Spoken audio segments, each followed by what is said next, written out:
ആവേശം ജനിപ്പിക്കാൻ, ജനങ്ങളിൽ ആ ഒരു ആവേശം ജനിപ്പിക്കാൻ അദ്ദേഹത്തിന് കഴിഞ്ഞിട്ടുണ്ടെന്നുള്ളത് നമ്മളെ ഏറ്റവും അത്ഭുതപ്പെടുന്ന ഒരു കാര്യമാണ്. അദ്ദേഹത്തിന്റെ ആ ഒരു ജനങ്ങളുടെ നടുവിൽ നിന്നുള്ള പ്രവർത്തനം, പല സമരങ്ങൾക്കും കൊടുത്ത നേതൃത്വം, അതെല്ലാം അദ്ദേഹത്തെ ഒരു കേരള ജനതയുടെ മനസ്സിൽ ഒരു പ്രത്യേക സ്ഥാനം നൽകി മനസ്സിൽ സൂക്ഷിക്കുന്നത്. അതാണ് ഇത്രയും അധികം ജനങ്ങൾ അദ്ദേഹത്തിന്റെ നിര്യാണത്തിൽ ദുഃഖം രേഖപ്പെടുത്തിക്കൊണ്ട് ഇവിടെ എത്തുന്നതും ഇനി ആലപ്പുഴ വഴിയുള്ള യാത്രയിലും ആലപ്പുഴയിലും അദ്ദേഹത്തെ അനുഗമിക്കുന്നതും അതിൻ്റെ ആ ഒരു ദുഃഖം രേഖപ്പെടുന്നത് തന്നെയാണ്. ജനങ്ങളുടെ മനസ്സിൽ സ്ഥാനമുള്ളൊരു രാഷ്ട്രീയ നേതാവ് അദ്ദേഹത്തെയാണ് നമുക്ക് നഷ്ടപ്പെട്ടത്.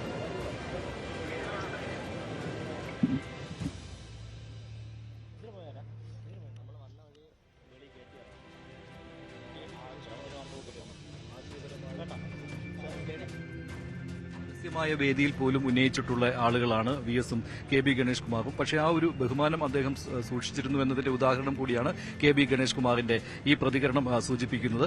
എന്തായാലും നേതാക്കൾ ഒഴുകിയെത്തുകയാണ് ഇങ്ങോട്ട്, ജനങ്ങളും ഒഴുകിയെത്തുന്നു. അങ്ങനെ വി.എസിന്റെ അന്ത്യയാത്രയ്ക്ക് സാക്ഷിയാകുന്നതിനു വേണ്ടി ഒരു ജനസാഗരം തന്നെ തിരുവനന്തപുരം നഗരത്തിൽ ഇപ്പോൾ രൂപപ്പെട്ടു കഴിഞ്ഞു. അത് തിരുവനന്തപുരം ജില്ലയിൽ ഉള്ളവർ മാത്രമല്ല, സമീപ ജില്ലയിൽ നിന്നുള്ളവരും, അതുപോലെ തന്നെ നേരത്തെ സംസാരിച്ചപ്പോൾ പലരും പറയുന്നുണ്ടായിരുന്നു മറ്റ് ജില്ലകളിൽ, ഇപ്പോൾ വടക്കൻ ജില്ലകളിൽ നിന്നുള്ളവർ ആലപ്പുഴയിലേക്ക് പോകാതെ ഇങ്ങോട്ട് തിരുവനന്തപുരത്തേക്ക് വന്ന ആളുകൾ പോലുമുണ്ട്. കിരൺ, ഇപ്പോൾ നേതാക്കൾ എന്തായാലും വി.എസിനോട് ഏറെ അടുപ്പം സൂക്ഷിച്ചവർ ഒപ്പം തന്നെ ആശയപരമായി അകലം പാലിച്ച ആളുകളുമുണ്ട്, അല്ലേ? പക്ഷേ അവരോടുമൊക്കെ കിരണ് നേരിട്ട് അറിയാവുന്നതായിരുന്നല്ലോ വി.എസിന്റെ ആ ഒരു പ്രതിപക്ഷ നേതാവായിരുന്ന കാലഘട്ടം, അതുപോലെ തന്നെ പാർട്ടിയിൽ വിഭാഗീയത അതിന്റെ മൂർധന്യത്തിലെത്തിയിരുന്ന കാലഘട്ടം, ആ സമയത്തൊക്കെ. പക്ഷെ അദ്ദേഹം വി.എസ് പരസ്യ വിമർശനങ്ങൾ ഉന്നയിക്കുമ്പോഴും അദ്ദേഹത്തിന്റെ മനസ്സിൽ സ്നേഹം സൂക്ഷിച്ചിരുന്നു എന്നുള്ള ഒരു കാര്യം കൂടിയല്ലേ? എം എം മണിയുടെ പ്രതികരണം തന്നെയാണ് അതിന് ഏറ്റവും പ്രധാനപ്പെട്ട തെളിവ്. ഒരു കാലത്ത് വി.എസിന്റെ പോരാളിയോ വലങ്കയോ ഒക്കെയായി നിന്ന നേതാവായിരുന്നു എം എം മണി. കേരളത്തിലെ ഏത് വിഷയവും വെട്ടിത്തുറന്ന് പറഞ്ഞ എം എം മണിയുടെ ശീലം ഇപ്പോൾ തന്നെ ജനങ്ങൾക്ക് ഇപ്പോഴാണ് കൂടുതൽ പരിചയമെങ്കിലും പാർട്ടിക്കാർക്ക് അങ്ങനെയല്ല. വളരെ വർഷങ്ങൾക്ക് മുമ്പ് തന്നെ അറിയാം. പാർട്ടി സമ്മേളന വേദികളിലടക്കം ഏത് വിഷയത്തിലും ഉറച്ച നിലപാടുകൾ സ്വീകരിക്കുകയും ആ നിലപാടുകൾ ഉറക്കെ പറയുകയും ഒക്കെ ചെയ്യുന്ന ശീലമുള്ള നേതാവാണ്. വി.എസിന്റെ നിലപാടുകൾക്കൊപ്പം എല്ലാ കാലത്തും നിൽക്കുകയും ആ നിലപാടുകൾക്ക് വേണ്ടി ഉറച്ച് പാർട്ടി വേദികളിലൊക്കെ സംസാരിക്കുകയും ഒക്കെ ചെയ്തുകൊണ്ടിരുന്ന നേതാവാണ് എം എം മണി. അദ്ദേഹമായിട്ടാണ് പിന്നീട് തെറ്റിയത്.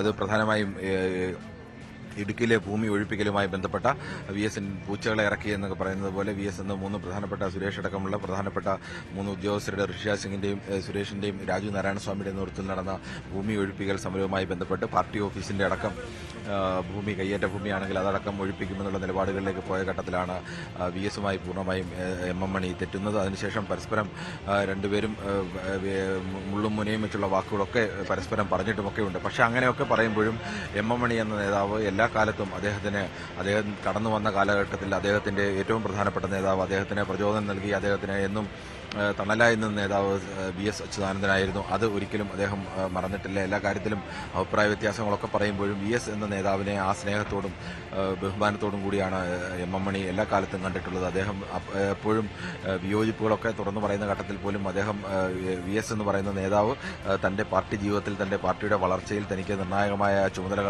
പാർട്ടി നൽകുന്നതിലൊക്കെ വി.എസ് എന്ന നേതാവ് വഹിച്ച പങ്ക് അദ്ദേഹം എപ്പോഴും ഓർത്തു തന്നെ പറയുമായിരുന്നു.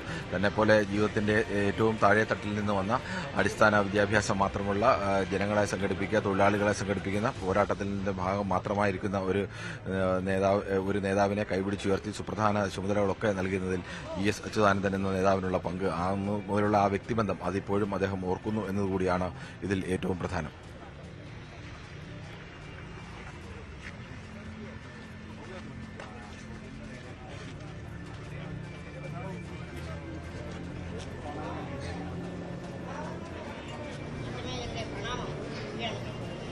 പാവങ്ങൾക്ക് വേണ്ടിയും സ്ത്രീകൾക്കും കുട്ടികൾക്ക് വേണ്ടിയും ഭിന്നശേഷിക്കാർക്ക് വേണ്ടിയും പ്രവർത്തിച്ച ഒരു മഹാതുല്യനാണ്, മഹാജനനായകനാണ് ശ്രീ വി.എസ്.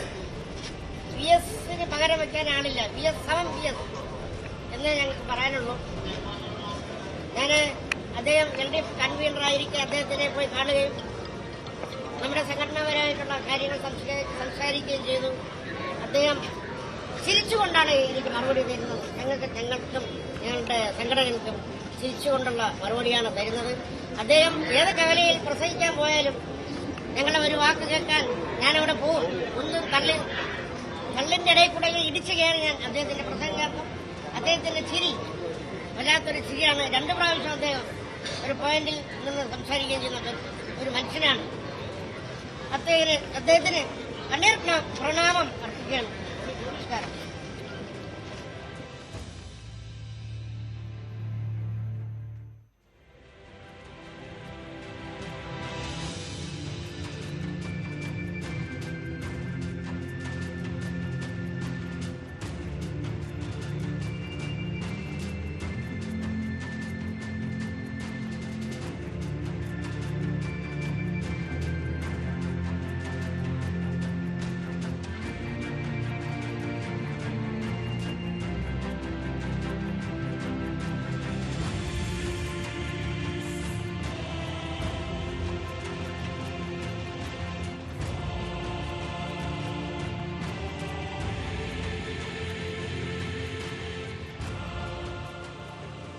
அன்பான உடன் மக்களே வணக்கம்.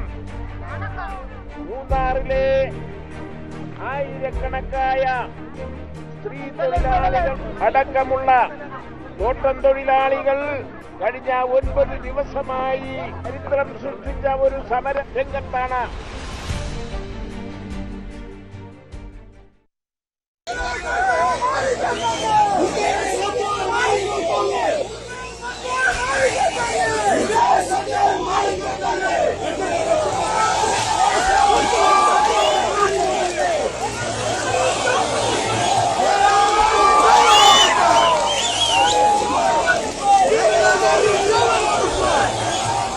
VS ഒരു പേരല്ല, അതൊരാശയമാണ്.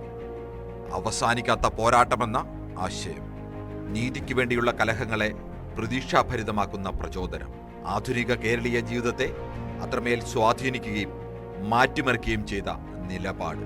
VS പക്ഷക്കാരുടെ എണ്ണം ഒരു പാർട്ടിയിലും അച്യുതാനന്ദൻ എന്ന മനുഷ്യനിലും ഒതുങ്ങുന്നതല്ല.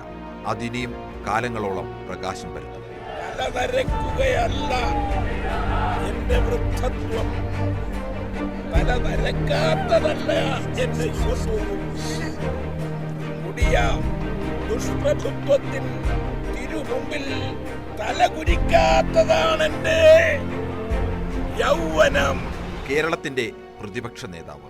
ചരിത്രം VS അച്യുതാനന്ദൻ എന്ന രാഷ്ട്രീയ പ്രവർത്തകനെ ഇങ്ങനെയാകും അടയാളപ്പെടുത്തുക.